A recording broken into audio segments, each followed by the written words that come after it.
My name is Mark Baer. You're watching the YourTown television show. My guest today is artist David Ligare. So we're going to start with the show that I just saw at the Monterey Art Museum. You had the grand big room and Spheres of Influence. Spheres of Influence was the name of the show, but it was basically predicated on a painting that they bought just before COVID. It's a painting of a rock formation in the sea with a tree growing out of the top, but it has a little edicule, a little architectural form with a sphere. It's like a little shrine to the sphere. So that's a shrine to that idea of the perfection of the sphere. The sphere itself is like a form which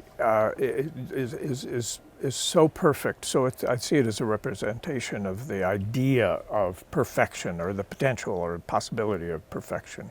The show was beautiful, and having that room with the circular thing, that it worked in that room as if that show was designed for that room. It was perft. Yeah. And they did the color on the walls, and they did a wonderful job of it. So why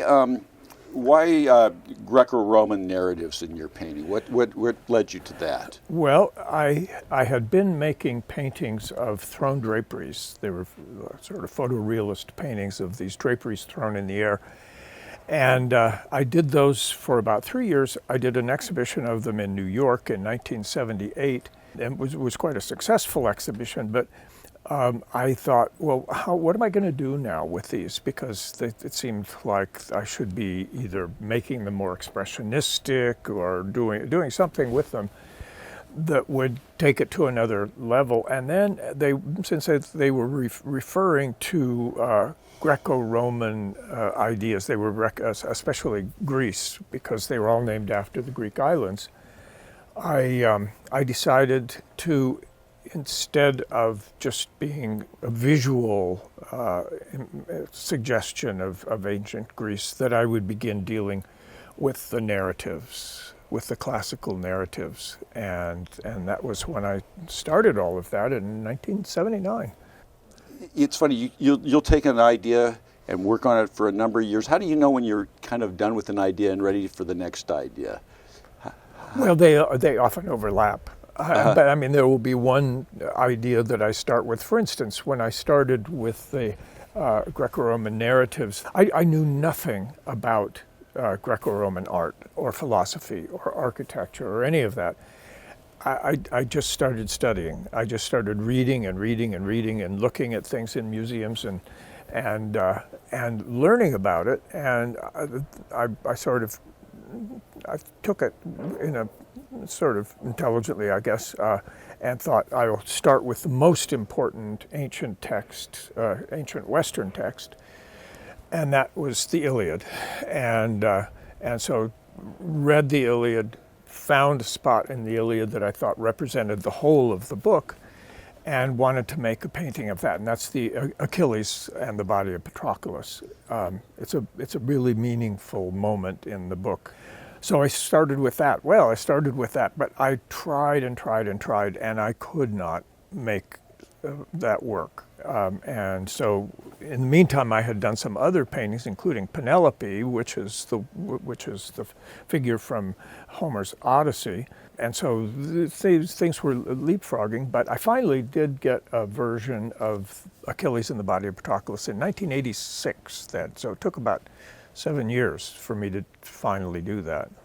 Let's give a little background about your history and your career a bit. Okay. Where from the beginnings of this. How long do we have here? No, just the brief version. Well, I attended Art Center, College of Design, and was in Los Angeles at the time. It's in Pasadena now, which is an absolutely wonderful school. Anyway, I began showing in New York in 1966, and a little gallery that was just up from the Whitney. And I have been showing there ever since, kind of gone from gallery to gallery to gallery as one thing happens and another thing happens. But basically I've been there in all of that time, which is kind of crazy. And I have, in addition to New York, done exhibitions in San Francisco, lots in Los Angeles, a lot in London, Rome, all over the place. I've been at it a while. So let's talk about inspirations, artistic inspirations. Okay. Who is it that really did it for you? Well, when I began wanting to make narrative paintings, I turned to a guy who wrote an article in Artforum magazine in 1977, May of 1977. Anyone wants to look it up online. Everything is online now with Artforum magazine. Sidney Tillum. Sidney Tillum was this great New York character, and I had seen a painting of Sidney Tillum's at the Whitney Annual, which used to be the Annual, in 1972, and it was a painting called the Count Zinzendorf Spared by the Indians. And it was a representational painting, kind of clunky, a little bit clunky, but a representational painting of this kind of Quaker-looking guy sitting on the ground. And there are two Indians behind him with raised tomahawks like this, and a kind of wondrous look on their face. And there was a snake crawling over his leg, a rattlesnake crawling over his leg. And when they saw that he was not afraid of the rattlesnake, they felt that he was a special person, and so they didn't kill him. But it was just absolutely the damnedest thing that was in that exhibition. There was nobody else who was doing narrative paintings at that time. And so I turned to that, later visited with him in New York, and we had a correspondence after that, and so he was a really huge influence in me. But that article, most particularly in Artforum, called Notes on Narrative and History Painting. And it was my little Bible for what it was that I was going to do then. And then you just jumped in. And I just jumped in, yeah. And it was a really interesting time to jump in because there were so many artists, and some of them really wonderful, a lot of wonderful artists, but there were so many artists who were making abstract expressionist paintings at the time, and who were doing conceptual works, and who were doing minimalist works, and who were doing installations and everything, and I just felt like all of that was so well covered that it was just more interesting for me to do something that nobody else was doing at that time. You're very lucky to have allowed you your voice. You think you could have found your voice in any form, or you think this allowed you really to be you? Well, I used to talk, I have from time to time taught here and there, and I was teaching the graduate students at UC Santa Barbara, and I was telling them that when you graduate here with your master's degree, you should be able to paint as well as Van Eyck and draw as well as Ang, and not that you would necessarily want to do any of those things, but that made you completely free. You can do anything then, and they all kind of rolled their eyes at this idea, but I think my training at Art Center was really good. I mean, they covered all of the basics wonderfully well, and I thought of some of the things like perspective class, for instance, which is something that I really loved, but conceptually it was really interesting to me. I don't think that they teach that anymore because everybody, especially architects and everything, they've gone to computers. Everything is computerized now. And that's too bad because the idea of perspective is a really important one. One of the things that I see, I'm very partial to narrative, and but your narrative's never too literal. The narrative kind of falls away. Narrative can become illustration, and your work always has. You kind of get it, but there's that part you don't get. You always have mystery in your work, and I think that's kind of a special a special kind of thing. Well, thank you. I mean, I think of most of the history of art as being illustration, for one thing, but it's not. It's not meant to and this is what I hope for me. It isn't meant to be looked at for 10 minutes in a magazine and then out of your mind. And so that idea of painting something that has meaning. And I've chosen these ideas not just because they have meaning historically in the subjects that I'm choosing, but that has some kind of a contemporary application. And I also like to kind of distance it slightly. Now, I was told by any number of people that I should dress my figures in contemporary dress, because they say, well, that's what they did during the Renaissance. They didn't put them in togas and all. They dressed them in their contemporary dress. I didn't want to do that because that would make me a realist, and I didn't want to be a realist in that sense. There were enough people covering that for one thing, but it just seemed like, again, a challenge to dress them in ancient dress, and I got severely criticized in the Los Angeles Times by the critic when I did a show there in 1986, and basically he said I couldn't do what it was that I was doing because all great artists dressed their figures or whatever in contemporary dress, and of course he was just absolutely wrong. And my great hero, which is Nicolas Poussin, never once dressed his figures in contemporary dress, and Jacques-Louis David sometimes did, but for his historical paintings, they were dressed in ancient dress. That's a funny thing to say, what you can't do. You can do what you can do. Well, but I have to tell you that dressing a man in a toga, he can sometimes look, it can kind of look silly. So you have to be careful. Yeah, your work is both consistent and it's never silly. I try not to make it silly, actually. Yeah, I guess it could be. Yeah. Now that I see where it could fall over that edge, but it never does. I'm trying to think if I ever made an actual painting that was meant to be silly, and you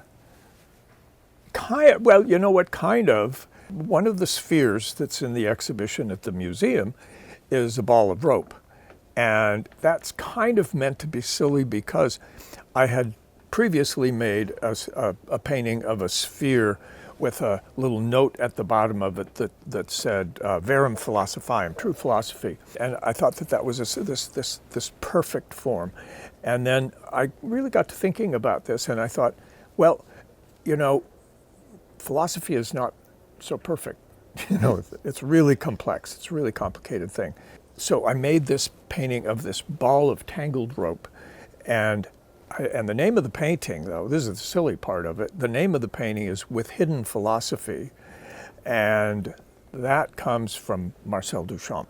And Marcel Duchamp's With Hidden Noise sculpture, where he takes a ball of twine with two plates of steel sandwiched on either side, and he has his friend Walter Arensberg put something into the inside of the ball of twine, but Duchamp never knew what it was that Arensberg put in there, and then they put the clamps onto it, and it's in the Philadelphia Museum, and to my knowledge, nobody knows still to this day what is inside that. But if you shake it, which you're not encouraged to do at the Philadelphia Museum, it will rattle this noise, but they don't know. I'll bet somebody does. That would be. I would like to know what is inside there. But anyway, that was a kind of silliness, sort of high-minded silliness. But yeah. I mean, Duchamp could be really silly. So let's talk about your working process. How do you approach this? Okay. And I should say, do you start with an idea of a show in your mind, or do you go like piece by piece? Well, both. How does that develop? Because usually I vary my shows. I mean, like for instance, this show has no figures or a couple of little figures in this exhibition. I usually do one show a year, and I'll do one, well, as I'm doing in New York next month. But then the next show after that will probably be figures, and then maybe the one after that will be still lifes. Because I made a decision, actually, when I began doing this, that I was going to make paintings that were landscapes, figures, architecture, and also still lifes. And so I've kind of alternated as I went along.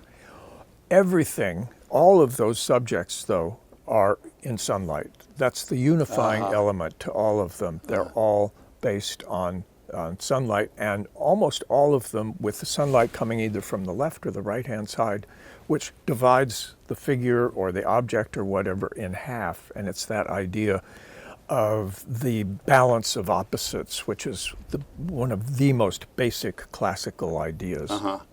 What's the ultimate purpose and value of making historical paintings? I have one main goal here, and that is to inspire people to recognize that there is great value in thinking about ancient ideas, thinking about those foundational values, the foundational ideas, I should say, that people like Plato and Pythagoras and Aristophanes too, but Aristotle and all of those early people that were thinking out of the blue.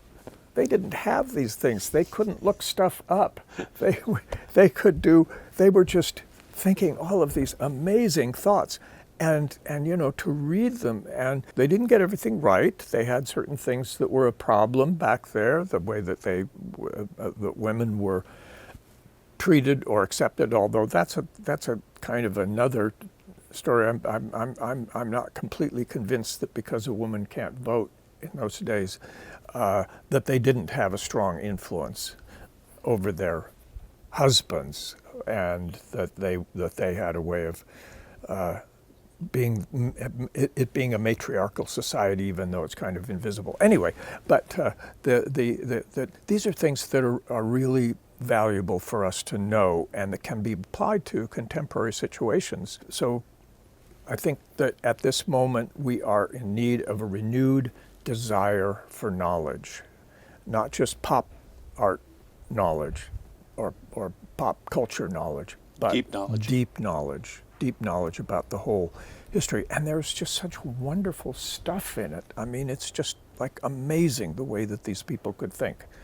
Before I let you go, are you as excited about painting as ever? Oh, totally. I mean, do you feel that it just gets you the deeper into it that you go, the deeper to go? Yeah, I'm learning new things about it all the time. I mean, not the process of painting so much, because that's fairly easy to do, but the ideas behind it. I'm always finding out some new twist or something to ancient ideas, or new applications of ancient ideas to contemporary situations. So you're still excited? I am. Yeah. You can't beat that. I'm Mark Baer. Thank you, Mark. Thank you. With David Ligare. This was pretty good. Yeah. And we're out of here. Okay.